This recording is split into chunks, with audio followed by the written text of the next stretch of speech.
My wife did not pay money to our children after the divorce, but when she found out they had a capital of $350,000, she wanted to steal it and then filed a lawsuit in court. Hi, everyone.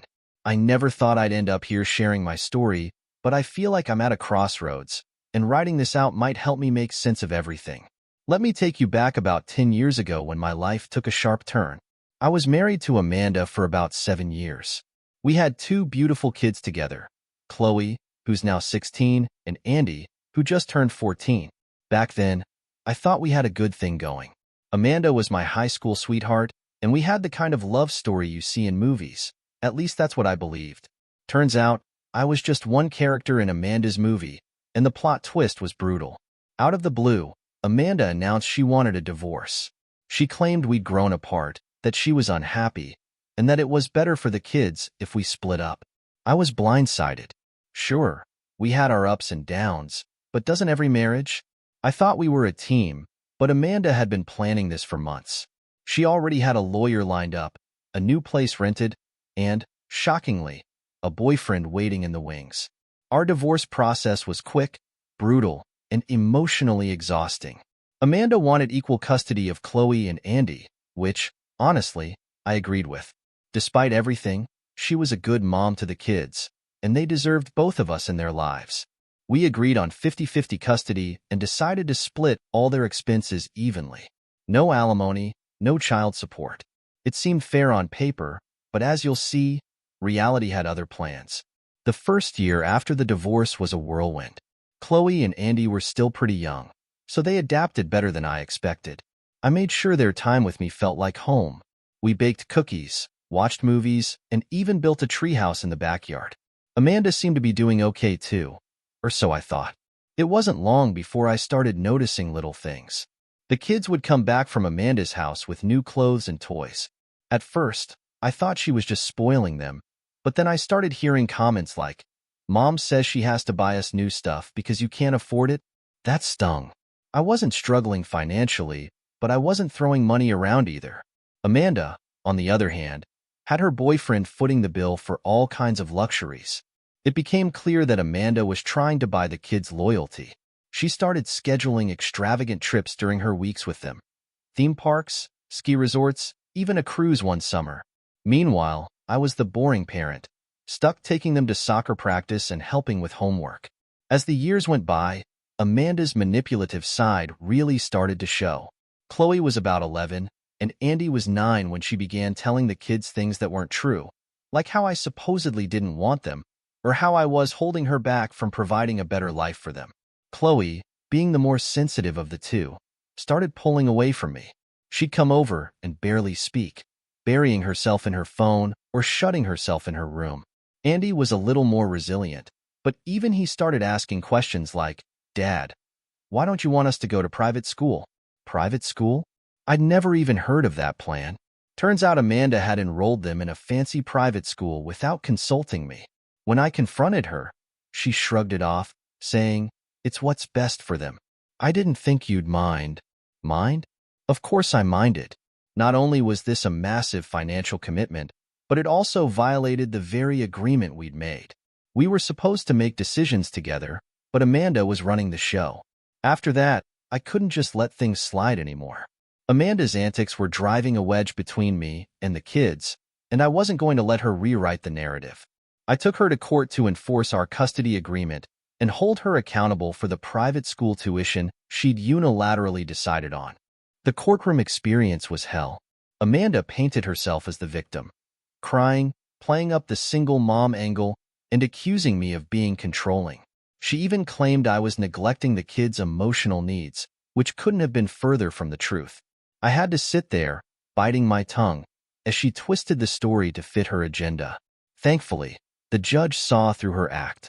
Amanda was reprimanded for making major decisions without consulting me and was ordered to stick to the 50-50 agreement. But the damage was done. Chloe and Andy were already seeing me through the distorted lens Amanda had crafted. Now, here we are, 10 years post-divorce. Chloe is 16 and full of teenage angst. She's closer to Amanda than ever, and it's like I'm an outsider in her life. She barely tolerates her time with me, and I can't shake the feeling that Amanda's poisoned her against me. Andy, bless his heart, still tries to keep the peace, but even he's starting to drift. Amanda, meanwhile, has moved on completely.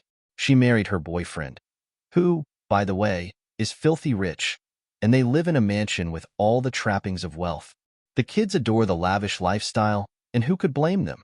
It's hard to compete with Disney vacations and brand new cars. But here's the kicker. Despite all the money and luxury, Amanda still manages to play the victim.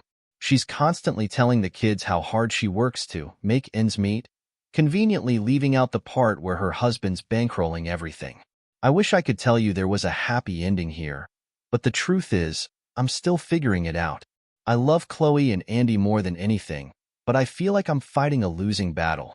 Amanda's manipulations have left deep scars, and I don't know how to undo the damage. I'm not giving up, though. I've started therapy to help me navigate this mess, and I'm trying to be the best dad I can be, even if the odds are stacked against me.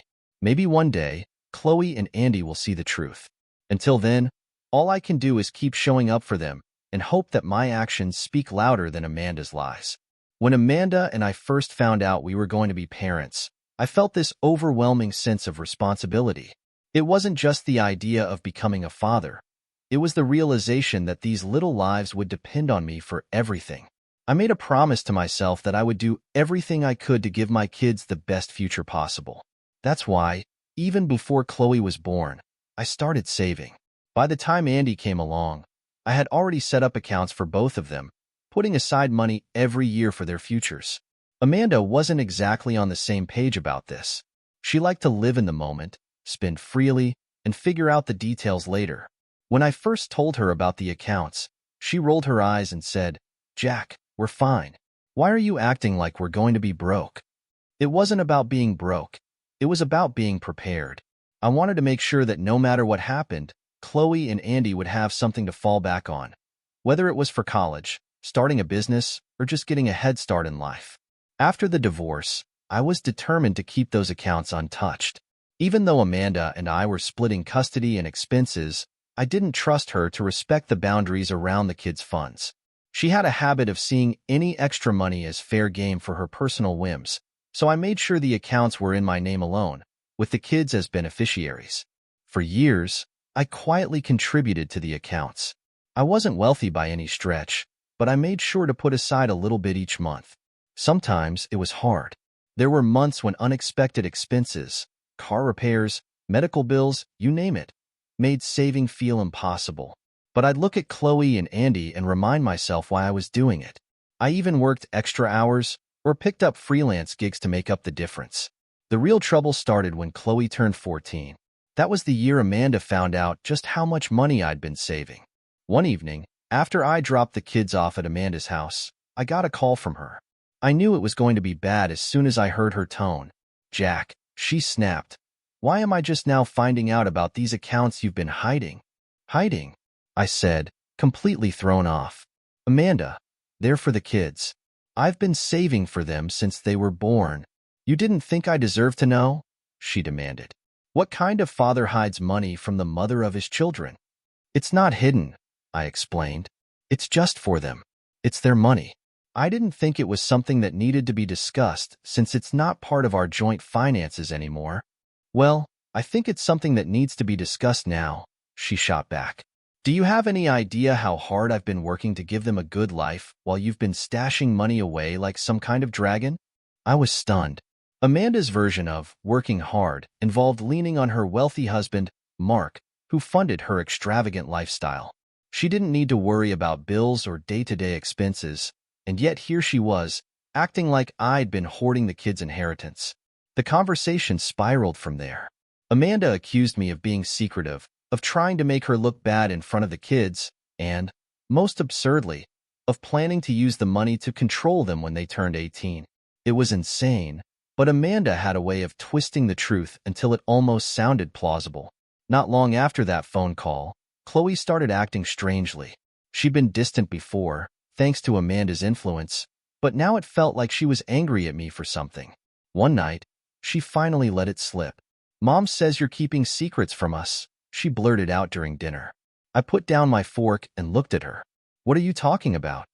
She told us about the accounts, Chloe said, crossing her arms. Why didn't you tell us you were saving money for us? Don't you trust us? Of course I trust you, I said, trying to stay calm. The accounts are for you and Andy. I didn't bring them up because I wanted it to be a surprise when you're older. I thought it would be something special. Well, it doesn't feel special, she snapped. It feels like you don't think we can handle it. Andy, who had been quietly eating, looked up and said, I don't see what the big deal is. Dad's just trying to help us. Chloe rolled her eyes. You don't get it, Andy. Mom says it's about control. He wants to control what we do with our lives. I couldn't believe what I was hearing. Amanda had managed to twist something good into something sinister, and now Chloe was parroting her words. I tried to explain, but it felt like I was talking to a wall. Chloe didn't want to hear my side. She'd already made up her mind. Things escalated from there. Amanda started bringing up the accounts every chance she got, framing me as secretive and manipulative. She even tried to suggest that the money should be managed jointly, for the sake of the kids. I shut that down immediately. There was no way I was letting her get her hands on the accounts. Then came the ultimate betrayal. One day, I got a call from the bank. Someone had tried to access the accounts using forged documents. My heart sank. I knew exactly who was behind it. Amanda had crossed a line, and this time, I wasn't going to let it slide. I filed a police report and hired a lawyer. When Amanda found out, she lost it. She called me, screaming about how I was overreacting and making her look bad. I didn't care. This wasn't just about money. It was about trust. She had no right to interfere with what I'd been doing for the kids, and I wasn't going to let her sabotage their future. The fallout was ugly. Amanda tried to turn the kids against me even more, telling them I was punishing her and making her life harder. Chloe, already under Amanda's spell, barely spoke to me for weeks. Andy, bless him, stood by me, but even he seemed confused by the whole situation. Through it all, I kept reminding myself why I was doing this. The accounts weren't about me or Amanda. They were about giving Chloe and Andy the best chance at a good life. I wasn't going to let Amanda's manipulation ruin that. A few years ago, my life took another sharp turn. This time, not because of Amanda, but because of something I never saw coming. It started with an accident at work. I'd been working at the same manufacturing plant for years. It wasn't glamorous, but it paid the bills, and I was good at what I did. That day felt like any other until a faulty piece of equipment changed everything. I was supervising a routine task when the crane we used to lift heavy materials malfunctioned. The load dropped, and before I could react, a steel beam came crashing down, pinning my leg. The pain was immediate and unbearable. I remember the chaos, the yelling, the rush of coworkers trying to free me, and the paramedics arriving. By the time I made it to the hospital, I knew my life would never be the same. The injury was severe.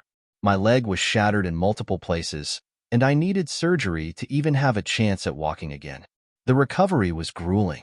Months of physical therapy followed, and while I eventually regained mobility, I was left with a permanent limp and chronic pain that made returning to my old job impossible.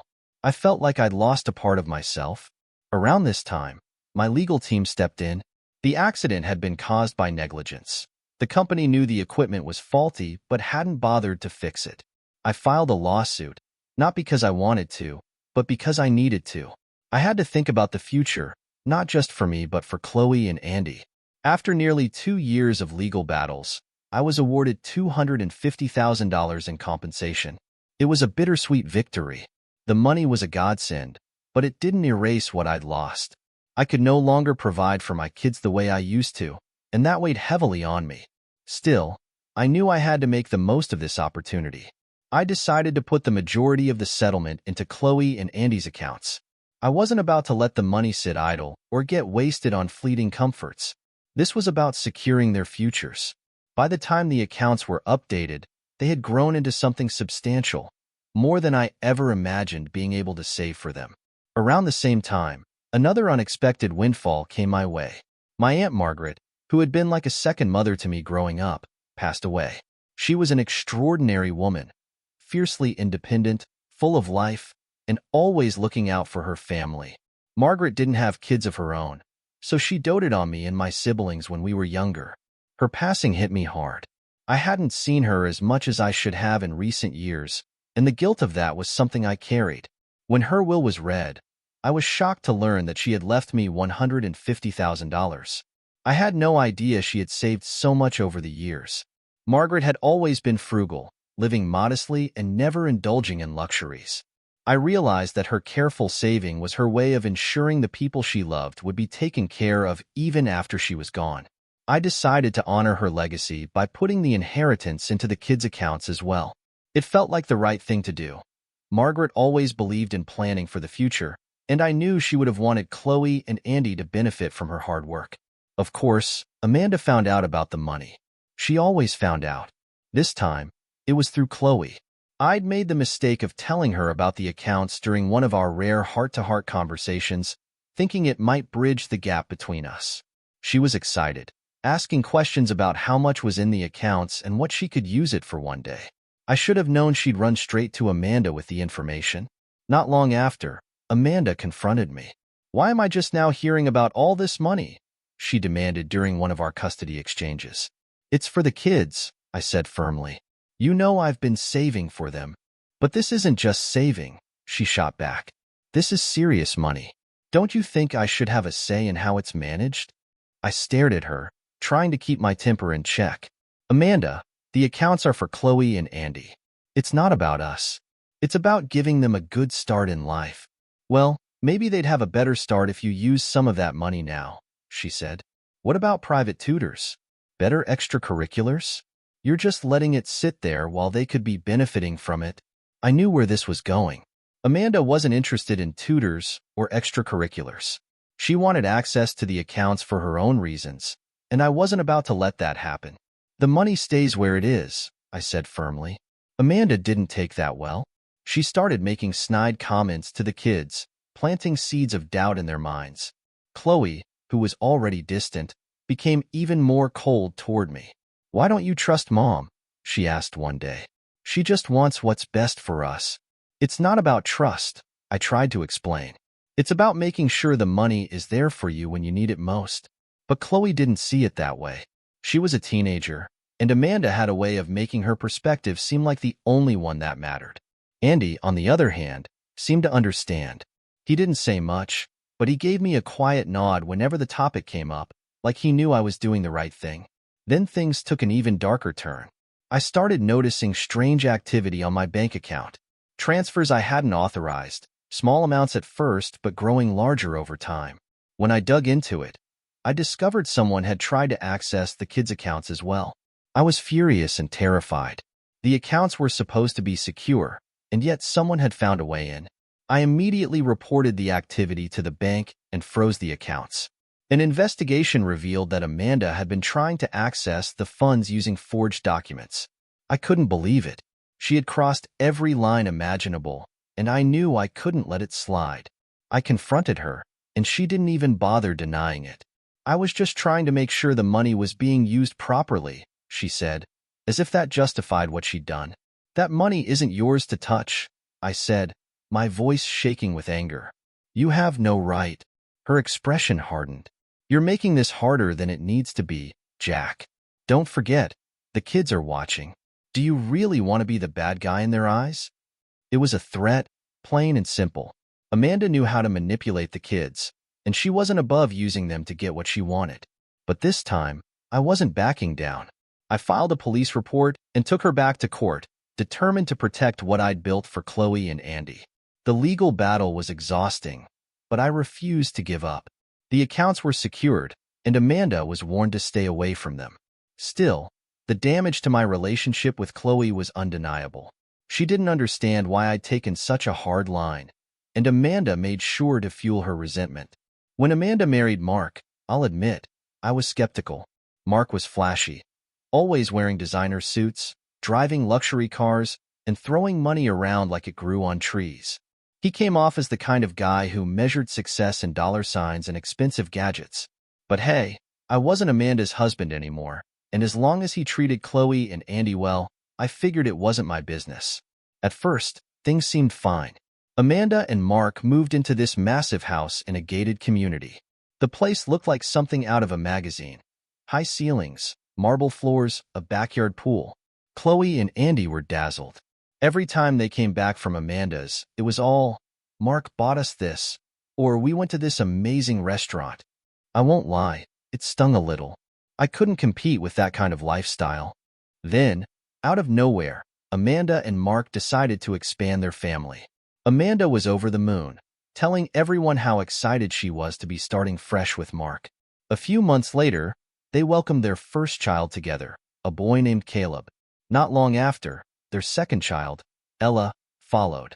On top of that, Amanda and Mark were also raising Mark's teenage stepdaughter, Lexi, from his previous marriage, and his nephew, Jacob, who had been sent to live with him after some family troubles on Mark's side. Suddenly, their picture-perfect life didn't seem so perfect anymore. Taking care of 5 kids, 2 of them teenagers, was a lot. Amanda had always been the kind of person who thrived on chaos, but this was a whole new level. Between Caleb's endless tantrums, Ella's colic, Lexi's teenage rebellion, and Jacob's adjustment issues, the cracks in Amanda and Mark's world started to show. It didn't help that Mark wasn't exactly the hands-on type.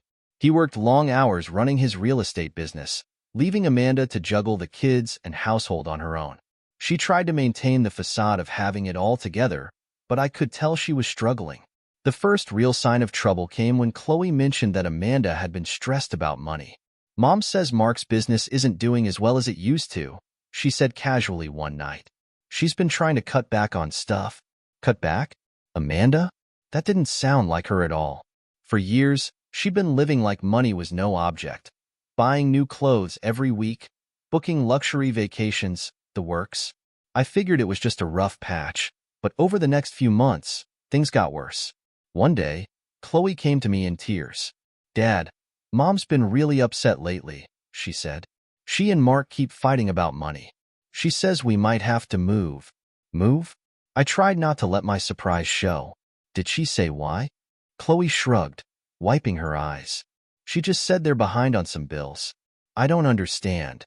It's not like Mark doesn't make enough money." I didn't know what to say. Amanda had never been the most responsible when it came to finances, but I figured Mark would have had things under control. Apparently, I was wrong. The next time I saw Amanda, she looked tired. The perfectly polished version of her that I was used to had been replaced by someone who seemed frazzled and worn out. "Everything okay?" I asked, trying to keep my tone neutral. She waved me off. "Just the usual chaos of raising 5 kids," but I could tell there was more to it. Amanda wasn't the type to admit when she was struggling, but the strain was written all over her face. It didn't take long for the truth to come out. Apparently, Mark's real estate business had taken a hit during the market downturn. Properties weren't selling as quickly, and some of his investments had gone south. On top of that, they were drowning in debt. The house, the cars, the vacations. It had all been funded by loans and credit cards. Now the bills were piling up, and the income wasn't there to cover them. I should have felt some sense of vindication, but all I could think about was how this was affecting Chloe and Andy. They were used to Amanda and Mark's over-the-top lifestyle. Now, suddenly, they were being told no to things they used to take for granted. Chloe, in particular, was having a hard time adjusting. She was angry and confused, and Amanda didn't seem to have the energy to deal with it.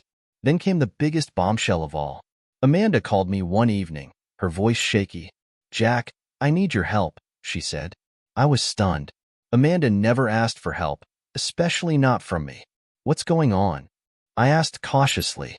"It's Mark," she admitted. We're in trouble. Financially." I sat down, bracing myself.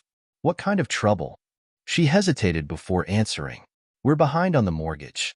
If we don't come up with the money soon, we could lose the house." I let out a slow breath. This was bigger than I'd expected. "What do you need from me?" I asked, though I already had a sinking feeling I knew where this was going. "I was hoping you could loan us some money," she said quickly, as if saying it fast would make it less painful. "Just enough to get us through the next few months. I promise we'll pay you back." I couldn't believe what I was hearing. Amanda, who had spent years trying to undermine me and paint herself as the perfect parent, was now asking for a handout. "Amanda, you know I can't do that," I said carefully. The only money I have set aside is for the kids. But this is for the kids, she argued. Do you really want them to lose their home? To see their mom and siblings homeless? Her words hit me like a punch to the gut. She knew exactly how to push my buttons, and she wasn't afraid to use the kids to guilt me. But I wasn't going to let her manipulate me this time. I'm sorry, Amanda, I said firmly. I can't help you. She hung up on me, and for the next few weeks, she refused to speak to me directly. Instead, she sent Chloe and Andy over with messages, thinly veiled attempts to make me feel guilty. Mom says she's trying her best, Andy told me one day. She just needs a little help. I know she is, I said, keeping my tone neutral. But this isn't something I can fix. Eventually, the tension came to a head. Amanda and Mark sold the house, downsized to a smaller place, and started cutting back on their spending. It wasn't a smooth transition. There were plenty of fights and tears along the way, but they managed to avoid complete disaster. Still, the cracks in their marriage were impossible to ignore. Through it all, I did my best to shield Chloe and Andy from the fallout. I reminded them that it wasn't their job to fix their parents' problems, and I made sure they knew they always had a place with me. It wasn't easy, but I was determined to be their rock, no matter what chaos surrounded them. Even now, I can't help but wonder how much of this could have been avoided if Amanda and Mark had been more responsible. But that's not something I can change. All I can do is keep moving forward and do my best to give Chloe and Andy the stability they deserve. I should have seen it coming. After everything Amanda had been through with Mark and their financial mess, I knew she wouldn't let the dust settle quietly. The moment she brought up the idea of having a conversation about the kids, I knew it wasn't going to end well. Amanda never wanted to talk unless there was something in it for her. It started with a text. "Jack, we need to discuss the future of the kids' savings," she wrote. No greeting, no context, just straight to the point. I stared at my phone, already feeling the headache forming. I'd tried to keep the savings accounts off Amanda's radar for years, but now that she knew about them, she was like a dog with a bone. I didn't reply right away. Part of me hoped she'd just drop it, but Amanda never dropped anything. The next day, she called me. I let it go to voicemail, and her message was exactly what I expected. A mix of guilt-tripping and veiled threats. "Jack, it's really important we talk about this," she said. "You're not the only parent here, and we need to make decisions together. Call me back." I finally agreed to meet her at a coffee shop, partly because I wanted to get it over with and partly because I didn't trust her to have this conversation over the phone. When I arrived, she was already there, stirring her latte with a look of forced calm. I could tell she was trying to play the reasonable card, but I knew her too well to fall for it. "Thanks for coming," she said, smiling tightly as I sat down. "Let's just cut to the chase," I said, not in the mood for small talk. "What's this about?" Amanda sighed, like she was the one being put out. "Look, Jack, I know how much you've saved for Chloe and Andy, and I think that's great. But things have changed. We're not just talking about 2 kids anymore." I frowned. "What are you talking about?" She leaned forward, dropping her voice as if we were discussing some top-secret matter. "Mark and I are raising 5 kids now. It's not just Chloe and Andy. It's Caleb, Ella, Lexi, and Jacob too. And with everything that's happened financially, well, it's not easy." I stared at her, trying to process what she was saying. "Are you seriously suggesting that I use Chloe and Andy's savings to help your new family?" "They're not just my new family," she shot back, her tone defensive. "They're Chloe and Andy's siblings. Don't you think they deserve the same opportunities?" I could feel my temper rising, but I forced myself to stay calm. "Amanda, the money I've saved is for Chloe and Andy. It's their money. I'm not going to take it away from them to support your other kids." She bristled. "You're acting like I'm asking you to drain the accounts. I'm just saying we could use a little to help out. Caleb and Ella need daycare. Jacob needs tutoring, and Lexi." "Stop," I said, cutting her off. "This isn't about Caleb, Ella, Jacob, or Lexi. This is about Chloe and Andy. I've worked hard to save that money for them, and I'm not going to touch it." Amanda's face hardened. "You're being selfish, Jack. Those kids are family, whether you like it or not." I shook my head, standing my ground. "No, Amanda, they're your family. My responsibility is to Chloe and Andy." The conversation spiraled from there. Amanda accused me of being cold-hearted and unwilling to compromise, while I reminded her that I wasn't the one who had overextended myself financially. By the end of it, we were both yelling, and the barista was giving us pointed looks. I walked out before things could get even worse. I thought that would be the end of it, but Amanda wasn't done. A few weeks later, she hit me with another bombshell. She wanted me to start paying child support. I was floored. Our custody agreement had been clear from the start: 50-50 custody, no alimony, no child support.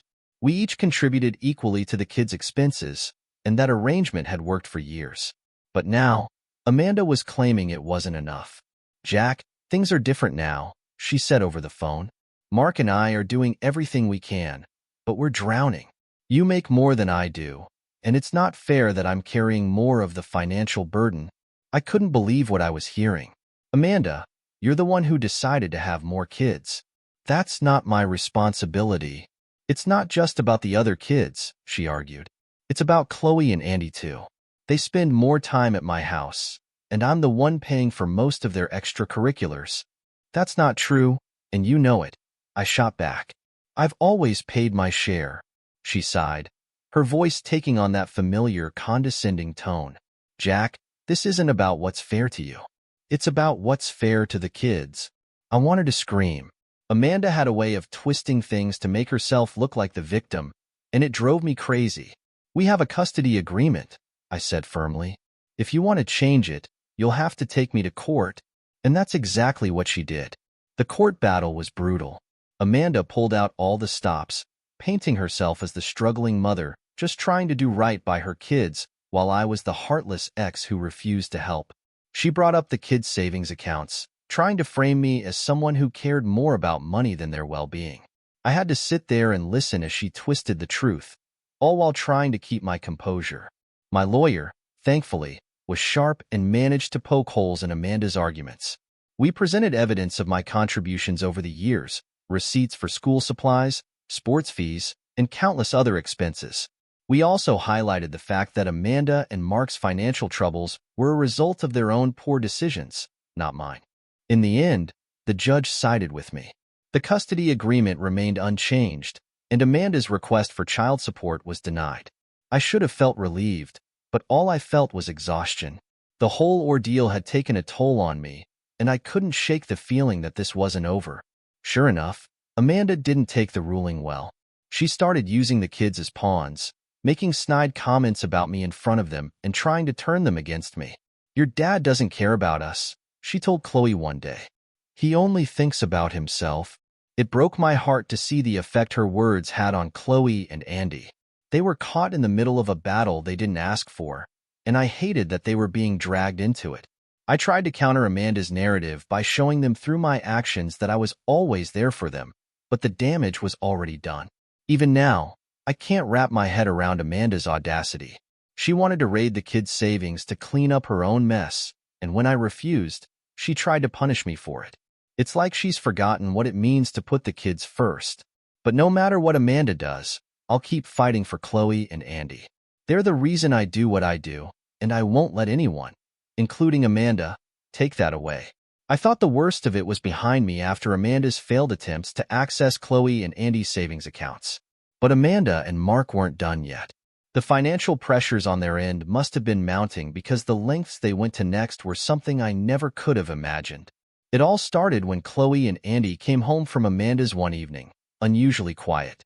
Andy, who usually burst through the door talking about his day, just slumped onto the couch and started scrolling on his phone. Chloe avoided eye contact altogether, heading straight to her room without a word. I could feel something was off. At dinner, I tried to bring it up casually. "You two okay? You seem a little out of sorts." Andy shrugged. Chloe looked up briefly before saying, "Mom and Mark had another talk with us about money." That was all I needed to hear. I set my fork down and leaned in. "What did they say this time?" Chloe hesitated, clearly conflicted. They think it's not fair that all the money you saved is just for me and Andy. They said we should share it with Caleb and Ella. Mom said it's the right thing to do because we're all family now." I could feel my blood pressure rising. I took a deep breath, trying not to let my frustration show. "And how do you feel about that?" Chloe straightened up, her jaw tightening. I told them no. I said the money was for our future, not theirs. Good for you, I said, proud of her for standing her ground. Andy, however, looked more distressed. They kept talking about how selfish it was, he mumbled. Like, if we don't help, Caleb and Ella won't have the same opportunities as us. They kept saying it wasn't fair. My heart broke hearing that. Andy had always been sensitive, and it was clear Amanda and Mark's guilt trips were weighing heavily on him. Listen to me, I said, making sure they both were paying attention. You are not responsible for their financial problems. This money is for you, for your education, your dreams, your future. You shouldn't feel bad about that. Chloe nodded, but Andy just stared at his plate. I knew this wasn't going to be an easy fix. The next time I saw Amanda, I confronted her about what she'd said to the kids.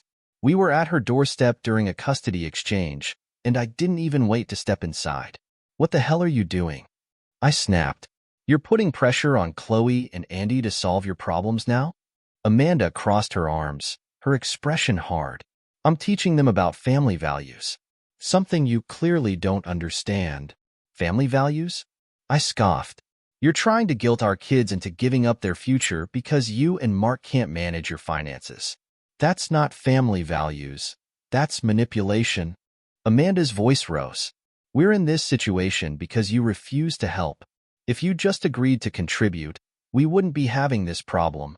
I stepped closer, lowering my voice so the kids wouldn't overhear. Let me make one thing clear. I will not let you or Mark drag Chloe and Andy into your mess. Stop putting this on them, Amanda. It's not fair. She glared at me, but for once, she didn't have a comeback. I took that as my cue to leave before things escalated further. Unfortunately, Amanda's tactics didn't stop there. Over the next few weeks, I noticed a change in Andy. He was struggling at school, something that had never been an issue before. His teachers started sending home notes about missing homework and declining grades, and when I asked him about it, he just shrugged and said, I don't know. It wasn't until his soccer coach pulled me aside after practice one day that I realized how bad things had gotten. Andy hasn't been himself lately, Coach Matthews said. He's usually one of the most focused players out there, but lately, he's been distracted. Is everything okay at home? I felt a pang of guilt. Andy had been carrying the weight of all this stress, and I hadn't even realized how much it was affecting him. That night, I sat him down for a talk. Andy, I need you to be honest with me, I said gently. What's going on? You've seemed really down lately. He fidgeted with the hem of his shirt, avoiding my gaze. It's just all the money stuff. Mom and Mark keep talking about how hard things are, and it makes me feel bad. Bad how? I asked, my chest tightening. Like, I don't know. Like, maybe we should help. But then I feel bad for even thinking that because I know it's not our fault. And then I just feel stuck. I reached over and put a hand on his shoulder. Andy, listen to me. You are not responsible for fixing this. Your mom and Mark are the adults. It's their job to figure this out, not yours. I don't want you worrying about this anymore, okay? Let me handle it. He nodded, but I could tell the weight hadn't fully lifted. I decided to call his school counselor the next day to set up some support for him. I wasn't going to let Amanda's actions hurt him any more than they already had. Meanwhile, Chloe was holding her own, but Amanda wasn't making it easy. During one of her weekends at Amanda's, Chloe overheard a heated argument between Amanda and Mark about money. Mom came into my room after. Chloe told me later, her voice shaking. She started crying and saying how disappointed she was in me for not helping. She said I was being selfish and that I don't care about our family. My hands clenched into fists as she spoke. Chloe, you are not selfish, I said firmly. You've worked hard, and you deserve every opportunity coming your way. Don't let her make you feel guilty for that. I won't, she said, her voice steady. I don't want to go over there anymore. I couldn't blame her, but I knew avoiding Amanda wasn't an option. I promised Chloe that I'd do everything I could to protect her and Andy from this madness. Things finally came to a head when Amanda filed a court motion to change our custody arrangement. She claimed that their financial struggles were impacting Chloe and Andy and argued that I should be paying alimony to support their household. I couldn't believe it. After everything she'd already put the kids through, Now she was trying to weaponize the legal system against me. The court hearings were brutal. Amanda's lawyer painted me as uncooperative and unwilling to compromise, while my lawyer argued that Amanda's financial issues were a direct result of her and Mark's choices, not mine. We presented evidence of the pressure Amanda had been putting on Chloe and Andy, and I even brought in Andy's school counselor to testify about how the stress had been affecting him. In the end, the judge saw through Amanda's charade. The custody agreement remained 50-50, and her request for alimony was denied. The court made it clear that I was not responsible for supporting Amanda and Mark's other children, and they strongly advised Amanda to stop involving Chloe and Andy in her financial problems. After the ruling, things finally started to calm down. Amanda and Mark seemed to back off, at least for now. Chloe started focusing on her college applications, and Andy's grades slowly improved. It wasn't easy, but I did everything I could to reassure them that they were my priority and that I'd always be there for them. Now, I'm focused on building a stable future for Chloe and Andy. The money I saved is secure, and I'm doing my best to give them the opportunities they deserve. I know the road ahead won't be perfect, but for the first time in a long time, it feels like we're moving forward.